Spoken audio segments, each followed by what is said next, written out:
ஓம் D Adishakti Neelambari Narayani நமஸ்துதே. இவர் யாருன்னா எரிபத்த நாயனாரு அப்படின்னு 63 நாயன்மார்ல வரும்.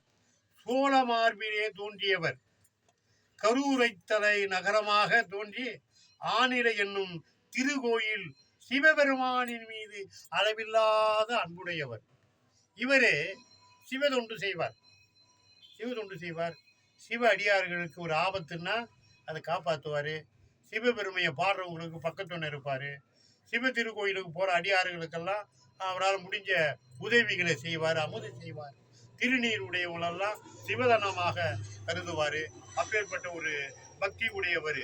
ஒரு நாள் ஒரு அடியாருக்கு ஒருவன் இடையூறு செய்து அவருடைய பூவு அதெல்லாம் பிடுங்கி இருக்கும்போது சிவசிவா என்று ஒரு முறையிடம் போது, அப்போது தன் கையில எப்பவும் மழு ஆயுதத்தை வச்சிருப்பாரு. தூக்கி அடிச்சாரு பாருங்க, கை காலெல்லாம் துண்டு துண்டா போயிடுச்சு. அப்பேற்பட்ட ஒரு மழு ஏந்தி அடிக்கப்பட்டவதான் எரிபத்த நாயனார்னு இவருக்கு பேர். சிவ அன்பார்களுக்கு ஒரு துன்பம் இருக்காது. அப்பேற்பட்ட அடியார், இந்த அடியார் இப்ப இருந்தாருன்னு வச்சுங்க, இந்த யுகத்தில் இருந்தாரு வச்சுங்க, சிவ அடியார்களுக்கு சிவ எவனும் ஒன்றும் வாழாட்ட முடியாது, பேச முடியாது.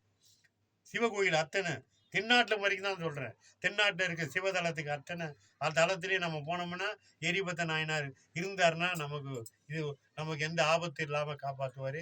அப்பேற்பட்ட ஒரு வல்லமை உடைய இந்த எரிபத்த நாயனார் சிவபெருமான் மீது அன்பு அதிகமாக இருந்ததால் இவர் மேலே ஒரு பாசனைக்கு இருந்திருக்காரு. எரிபத்த நாயனாரின் அன்பு கீடில்லை, அபயம் என்று அழித்தாரே மழுவாரே நீ நம்மை காப்பாரே காப்பாரே. 63 நாயன்மார்ல 21 எரிபத்த நாயனாரே.